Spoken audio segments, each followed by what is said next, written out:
get-go.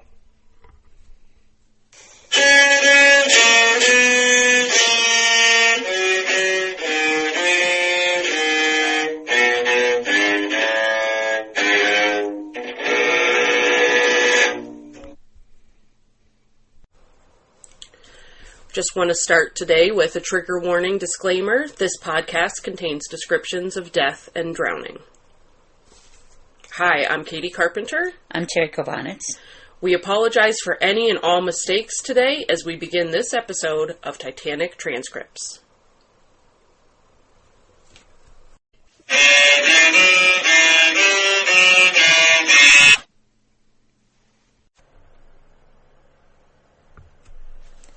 Mr. Lord, how long after the Carpathia reached the scene of this accident did you reach the scene? Well, I do not know what time we got there. Had the lifeboats with their passengers been picked up and taken aboard the Carpathia?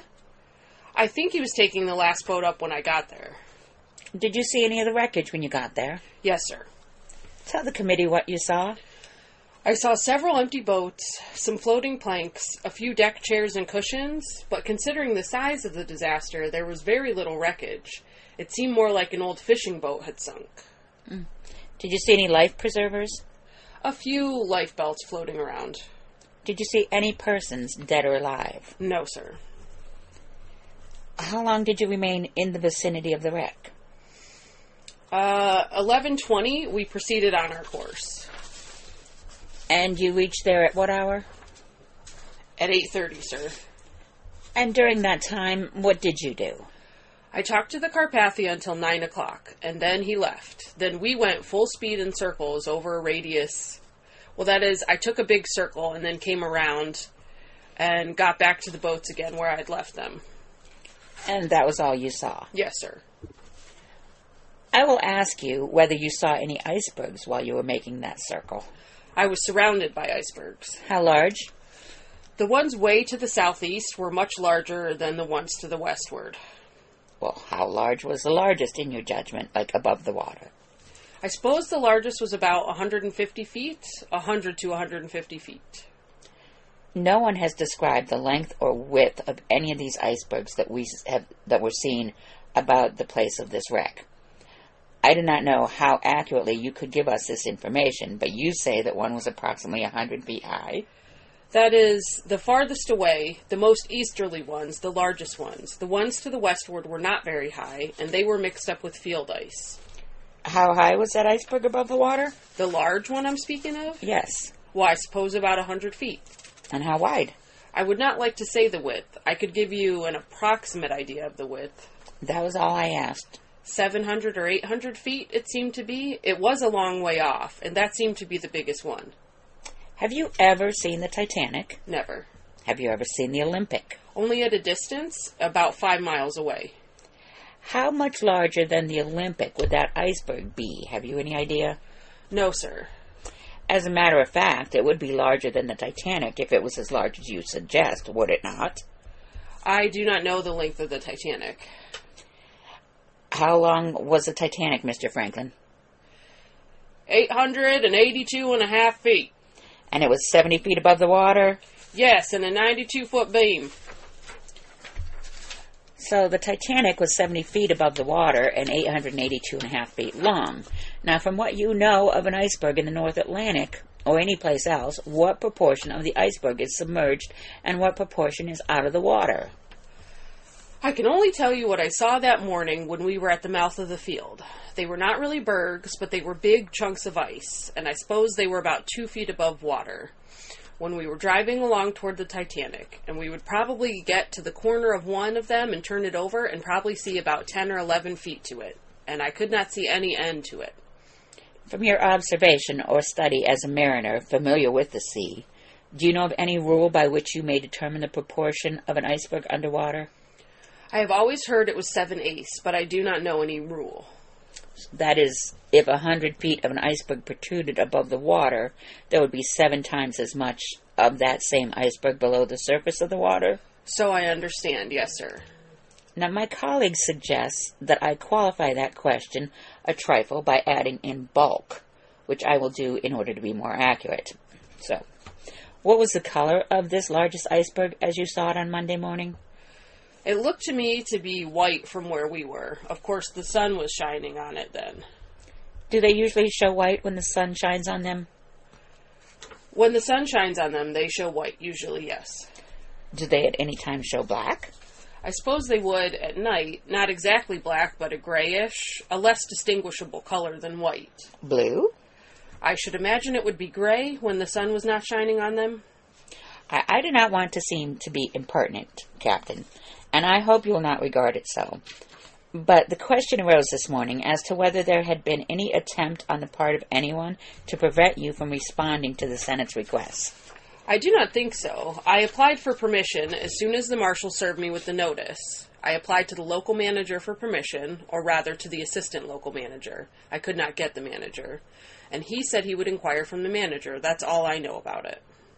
The Californian, of which you are commander, belongs to what line? The Leyland Line. And the Leyland Line is a member or part of the International Mercantile Marine Company, is it not? I believe it is, yes. And is represented in this country by Mr. Franklin? So I understand, yes. And in England by Mr. Ismay? Yes, sir. Captain, during Sunday, when you were in the vicinity of ice, did you give any special instructions to your wireless operator? No, sir. Are there any rules and regulations prescribing the conduct of the wireless operator or operators on your ship? No. They are kept amenable to the discipline, just like the rest of the crew are. Do you recognize them as subordinates to your wishes while they are at sea? To a certain extent, I do, yes. Do you recognize their responsibility to the Marconi Company? Yes. So their responsibility is divided somewhat. Yes. You had but one operator, had you? That is all. And what was his name? Mr. Evans. Is he here with you? Yes, sir. He's over there. Do you know whether your wireless operator was on duty Sunday night after you sent this warning message to the Titanic? I do not think he was. You do not think he was on duty? No. Then you are unable to say whether an attempt was made to communicate with the Californian. No, I do not know as to that. I went past his room at about 11:45, and there was no light in there. Does that indicate he was out or asleep? That would indicate he was asleep. As a rule, there's always a light in the accumulator burning when he's not asleep. Did he have any hours particularly prescribed for him by yourself or anyone else after you became aware of your proximity to ice? No. On Sunday? No. Suppose your wireless operator had been at his post in the operating room when the CQD call of distress came out from the Titanic, which was received by the Carpathia and other ships. Would your ship have been apprised of the distress of the Titanic? I mean, have you such an apparatus on that ship as would have, in all probability, caught this message? You mean if the operator had been on duty? Most certainly. Yes. What has been the custom on your ship with reference to wireless service? Do you profess to undertake to have the operator on duty during the daytime or in the night? I've never interfered with them. In any way? From what I've seen of him, he's generally around until about 10 o'clock in the morning, and the next day gives me reports of things that happen after midnight, very frequently. If you were to have the service of a wireless operator at a time when he might be of most service, when would it be, ordinarily, day or night? Well, as it happens, there are so many one-operator ships around that at nighttime, most of those fellows are asleep, and he would be more useful in the daytime. We would get a great deal more information in the daytime as it happens now. But at night, your passengers are also asleep. Yes, sir. Would it not be well to have your wireless operator at his post on duty at night when other eyes are closed in order that any possible signal of distress might not escape your attention? Well, we have the officer on the bridge who can see as far at night as in the daytime. But the officer on the bridge could not see the Titanic even with glasses, you said, that night. No. The wireless operator could have heard the call if he had been at his post on duty. Yes, he would have heard that. Do you know whether the wireless service works more satisfactorily at night than it does in the daytime and with greater accuracy? I believe it gets a longer range. I do not know that there's any more accuracy, but you can reach farther. So I simply want to ask, Captain, whether the wireless operator had any regular hours or not, and if so, what were they? No, I do not think there are any regular hours. I understand they're usually from around 7 in the morning to 2:30, and then I think they lie down, because I never, as a rule, receive any messages between 2:30 and 4, so I presume they're asleep. You think it is better to have 2 operators on every ship, do you, so as to have continuous service? Well, it would be much nicer. You would never miss a message then. I understood you to say nobody attempted to prevent your responding to the Senate subpoena, and none of the people with whom you are connected, or your company. No, as soon as the marshal came to me, and he came about 7:30 last night, I told him I did not like to go without notifying. At least I told him I would not go until my owners gave me permission. We went to the telephone together, and I told the assistant manager what had happened. He said, "All right, I will notify Mr. Thomas. Keep handy, and I will let you know the result." It was a question of whether or not they would allow me. I do not know what the discussion was. He did not say, "You're not to go." There was no objection made on the part of anybody? Not to me, no. Or your company?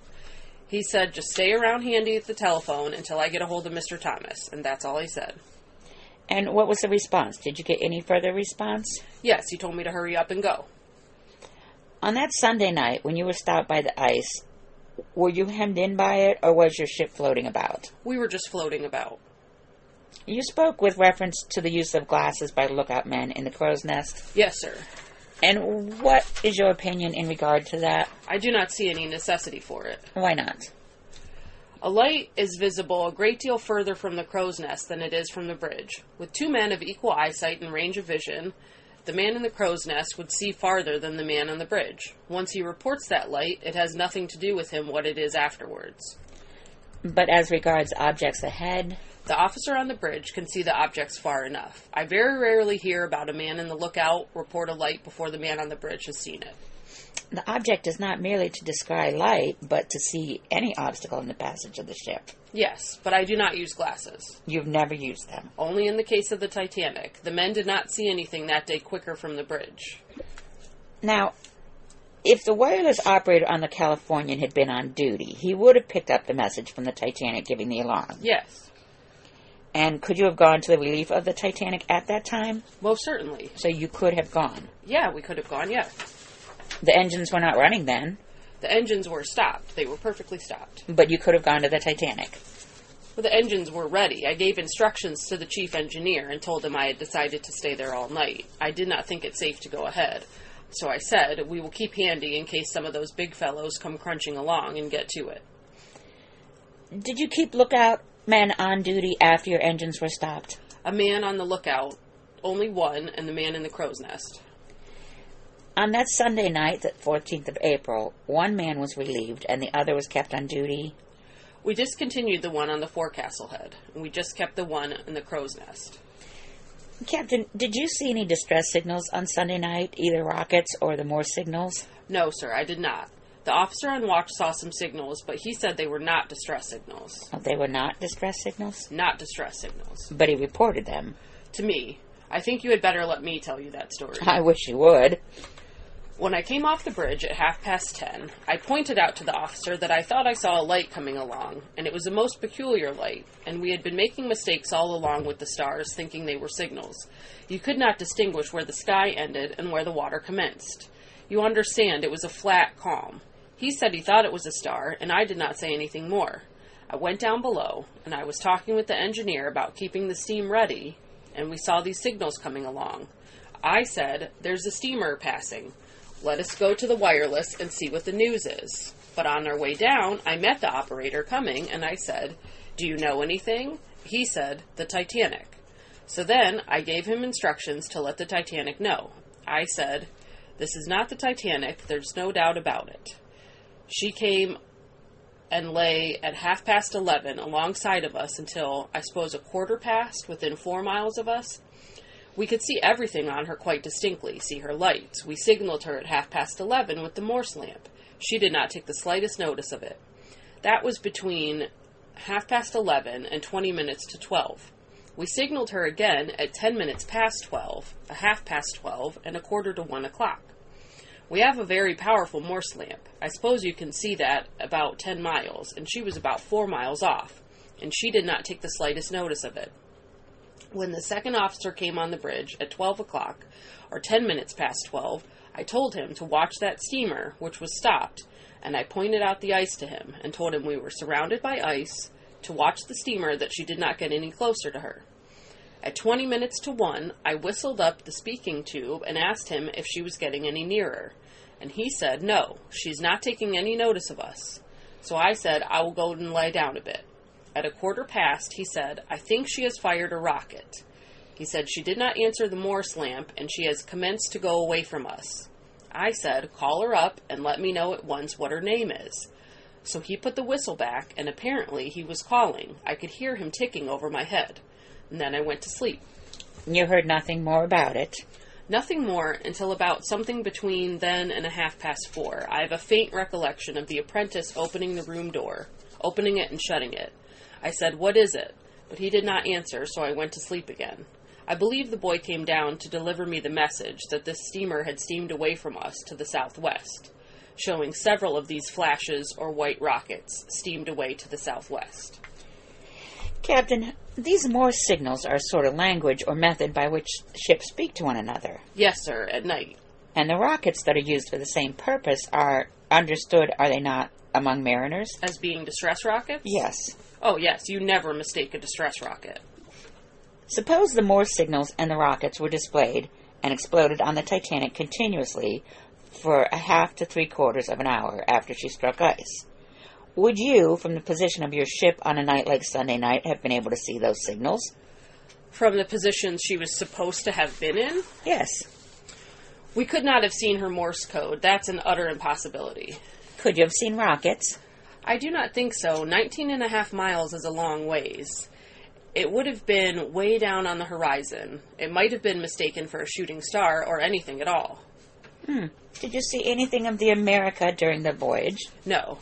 Did you see anything of the Frankfurt? Yes. Where and when? I met him 5 or 10 minutes past 12 after I was leaving the Titanic, the scene of the disaster. He was running along parallel with the ice, apparently trying to find an opening, and he saw me coming through, and he headed for the place I was coming out. As I came out, he went in. He went through the same place toward the scene of the disaster. And where was the Frankfurt headed?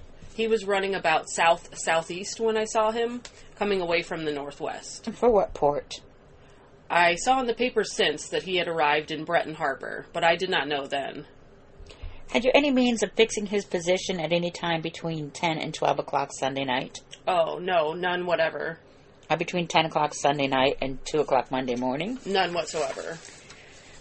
Do you know the captain of the Frankfurt? I've never met him. Do you know of your own knowledge whether you have ever exchanged wireless messages with the Frankfurt? Yes, sir, we did, on the morning of this disaster, or the morning after the disaster.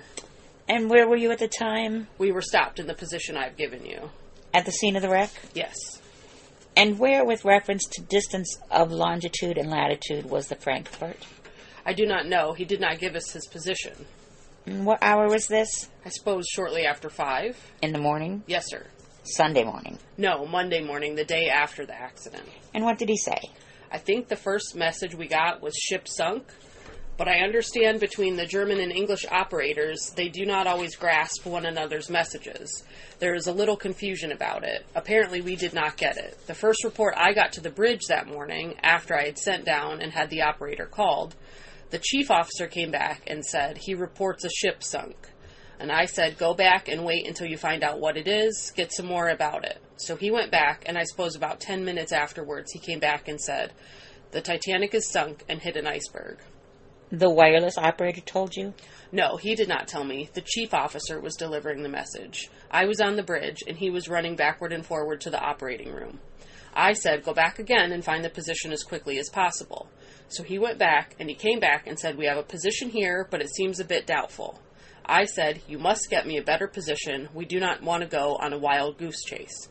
So in the meantime, I marked off the position from the course given me by the Frankfurt in the message, just from one operator to another. I marked that off and headed the ship down there.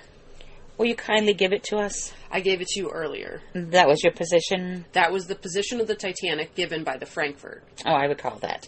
I thought you said you had the position of the Frankfurt. No, sir. He gave the position of the Titanic disaster. Well, what was the first information you got of the sinking of the Titanic? That was the first information. You received it from the North German Lloyd boat? The Frankfurt. And that was about 5? Shortly after 5, between 5 and 5:30. Monday morning? Monday morning. Did you have any further communication between your ship and the Frankfurt until you met later in the day? I do not think so. As we were trying to get official news from the Frankfurt, the Virginian chipped in, and he gave me this message, which I will read to you. And give the date. There's no date on it. There was great excitement then, and no date was put on. And give the time of the day. 4:10 a.m. New York time. Can you tell where it was received? No, it was given right away. I understand, but was it received Monday or Sunday night? Well, there's nothing on it at all, sir. What do you recollect? I remember perfectly well at 6 o'clock, here it is in the logbook, 6 o'clock, received a message, re Titanic. This is from the Virginian. Captain, it does not say what ship. Titanic struck berg, wants assistance, urgent, ship sinking, passengers and boats. His position, 4146 longitude, 4016. Campbell, commander. You heard nothing further from the source? From the Virginian? I had a message about an hour and a half after. He said, when you get to the scene of disaster, will you please give me particulars of what is happening? Do you know, or does your log show, or are you able to determine the depth of the water where the Titanic sank? Well, I see it as approximately 2,000 fathoms, which would be 12,000 feet.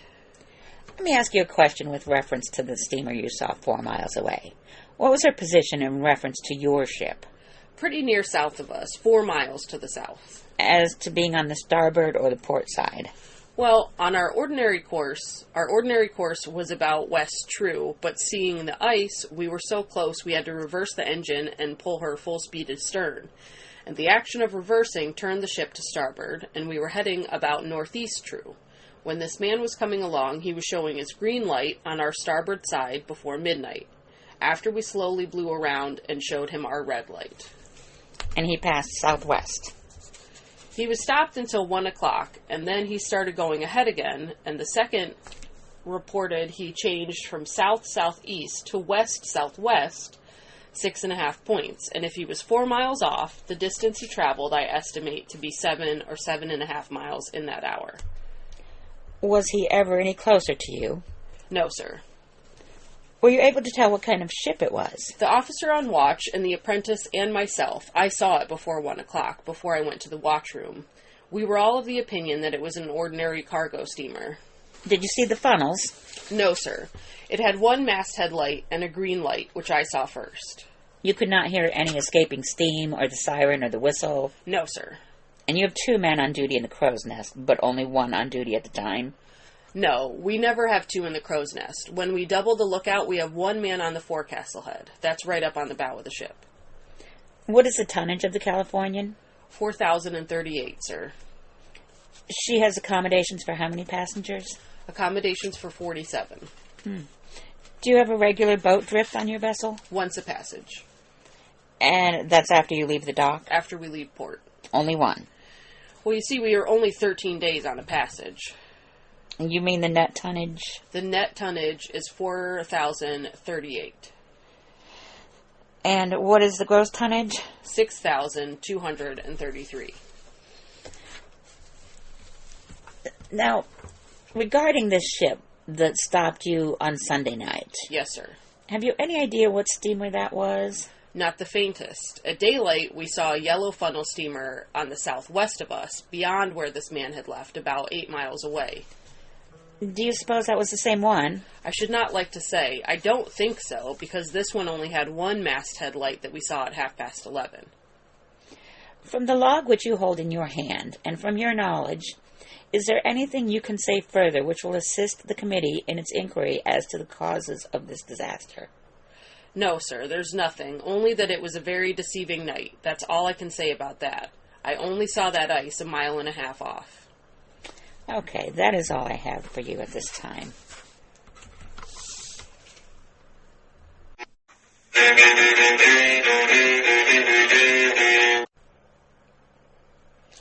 Woof. Wait, before you go any further, can you tell me the size of the iceberg and the color, please? Oh my gosh, oh my gosh. Can we spend 2 pages just Why?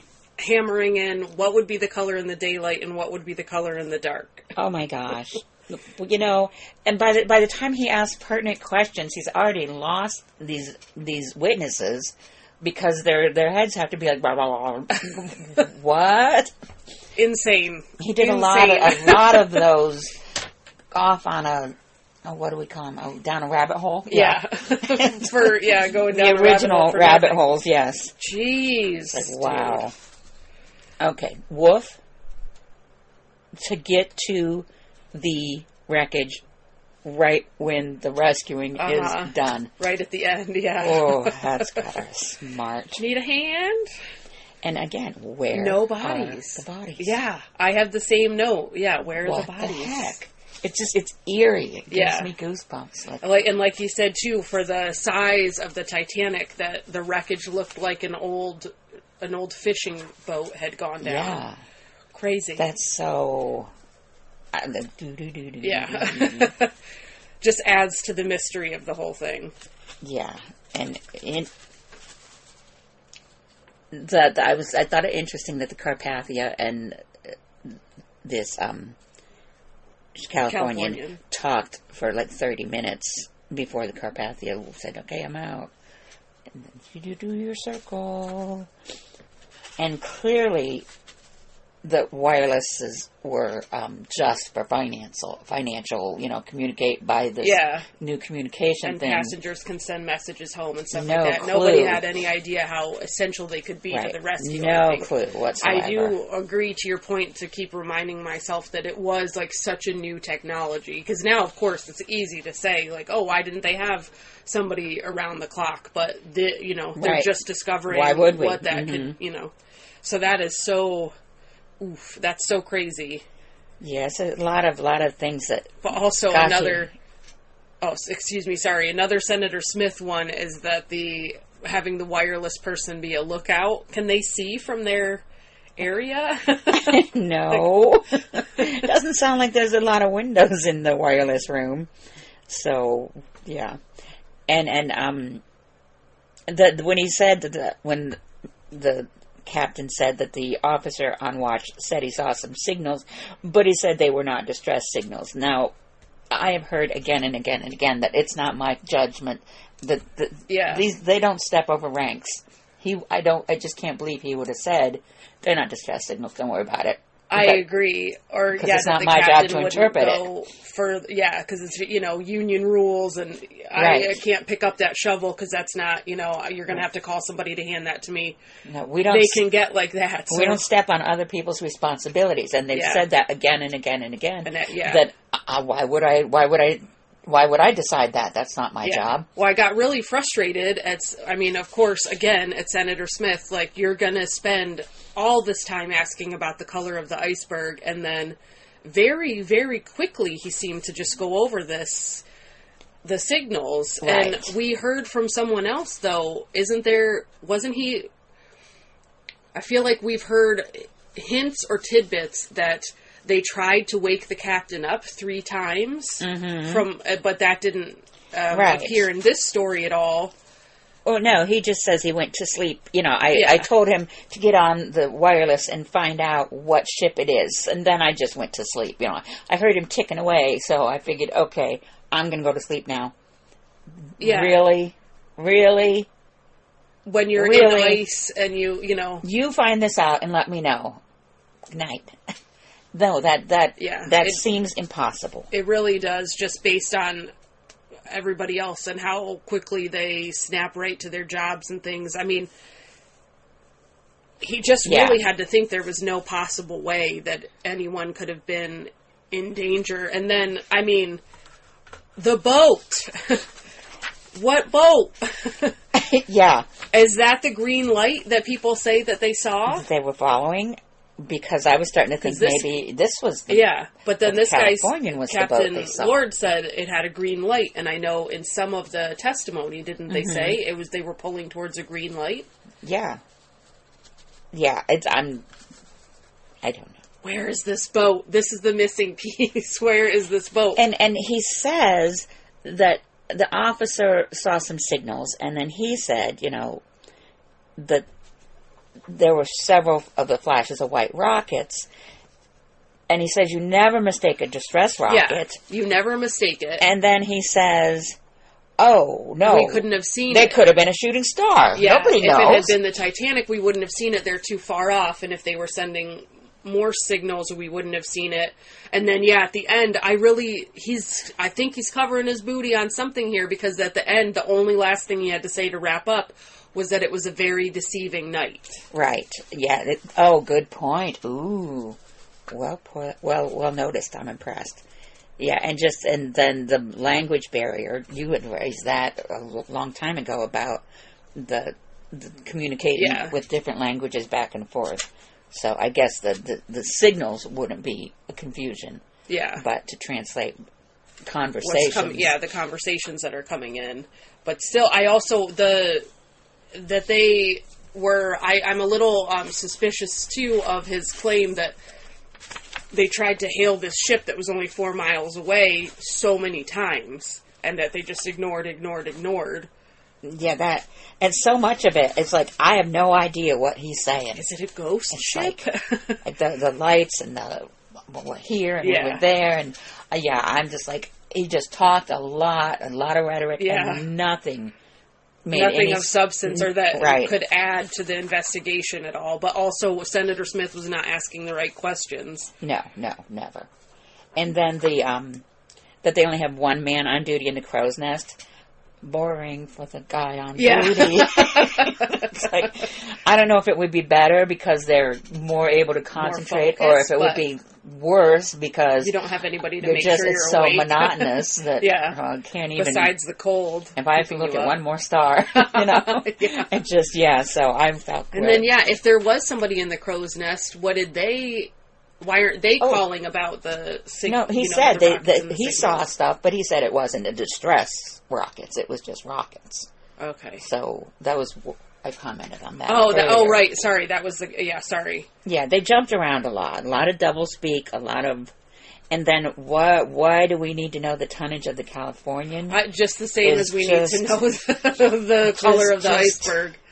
These are the questions. Yeah, this is getting us nowhere, and I was really excited for the second half of me too. This testimony, because finally we might get, we all know what happened. We all know it sunk. We all know the number of survivors. We know that there's no going back. It's like watching a movie again. It's going to have the same ending, but still, it seemed like we were going to get something substantial and some clues. Because we don't know anything about the Californian. And all the history of the Titanic, I'm not hearing a lot about the Californian was nearby. I looked it up, too, to see if there was any, just what the main blurb would be.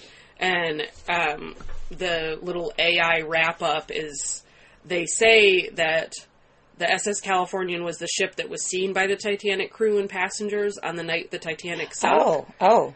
But so that's definitive. Okay. Well, I don't know. It's on the internet. It's got to be true. And then there's a divide. Some say the Californian and the Titanic were too far apart to see each other's signals, and others say that they could have done more to help the Titanic's passengers. But it doesn't. It's the same as we are. It's giving the same information. Because that other guy, the Gill, I think? Yeah. He was that he went and got a lawyer and was like, come on, you guys, we got to do something about this.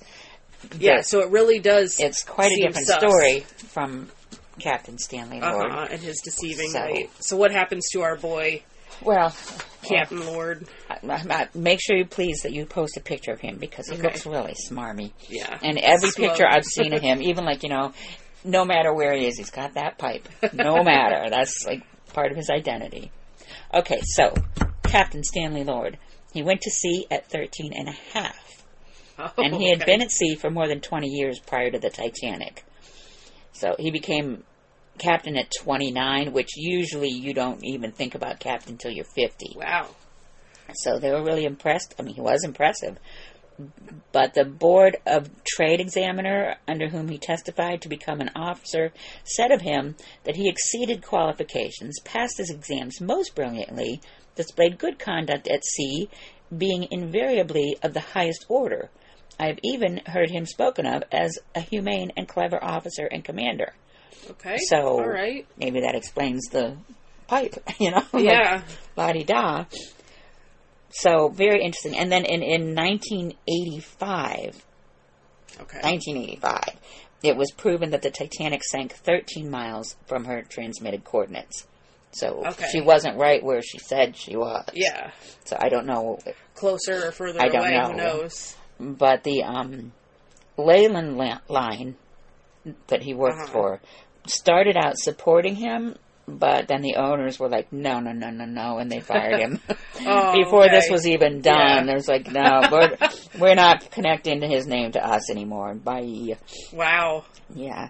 So he broadcasted his story to any newspaper that would listen to contest the public verdict I'm sure, yeah. that he might have saved everyone aboard. Oh, yeah. Yeah, to be that guy. No, So, yeah, anybody that would listen and record anything, he was right there. And he requested a rehearing, but he was refused. And the Board of Trade decided not to prosecute him for his alleged neglect in not going to the aid of a vessel in distress, because at the inquiry, he was a witness, not a defendant. Okay. And to formally charge him would mean that Lord could call his own witnesses and cross-examine and others. So the information that they're getting, they can't use unless they want to do a trial. Okay. So that's the only reason that he was not prosecuted. Just too lazy. So, and then about a year later, after the Titanic thing, the owner of the Lowther Latta ship company heard about Lloyd, and they hired him to command their ships. Okay. So he continued working for the Lowther Latta company for 15 years. Wow. Before he retired due to poor eyesight. So then, about 30 years later, a film called A Night to Remember was released that gave great prominence to the allegations that the Californian did nothing while the Titanic sank. Yeah, that A Night to Remember was a really big thing. A lot of people from the Titanic gave information to them, and it was, check it out. It was like it was a movie, but a doc, really close to what really happened. Oh, interesting. It wasn't. It was more about what happened than to make a riveting story. A Night to Remember. So, we'll have to check that out. That was interesting, and so he called his union after this movie came out, because he was still a paying member. So they called the union to help him with this accusation, and they began a vigorous campaign of his innocence in the media for years. Wow, I'm surprised that they would do anything. Yeah, I am too. At the union, they have lawyers for... I guess so, yeah. Part of the union is the lawyers that help you if you're injured at work or accused at work. Oh, okay, so, that makes sense. All right. And then that was for years, and then he died at 84 and will always be... besmirched. Yes, so...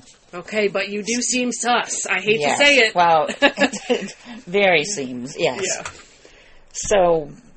All right, well... That's all I have on Stanley Lord, poor guy, but gosh, I'd like to know more. Sort of poor guy, maybe, I don't know. He's leaving us a little disappointed. We'll never know. Yeah, thanks, Senator Boy, Smith. can he describe an iceberg.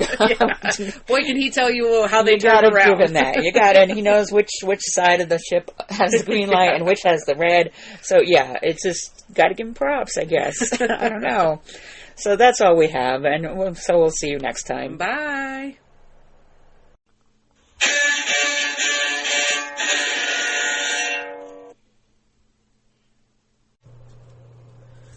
Just a note from the readers, we want to thank you guys for listening, and we really value your feedback, so please let us know what you're thinking, either in the comments or at titanictranscripts@gmail.com.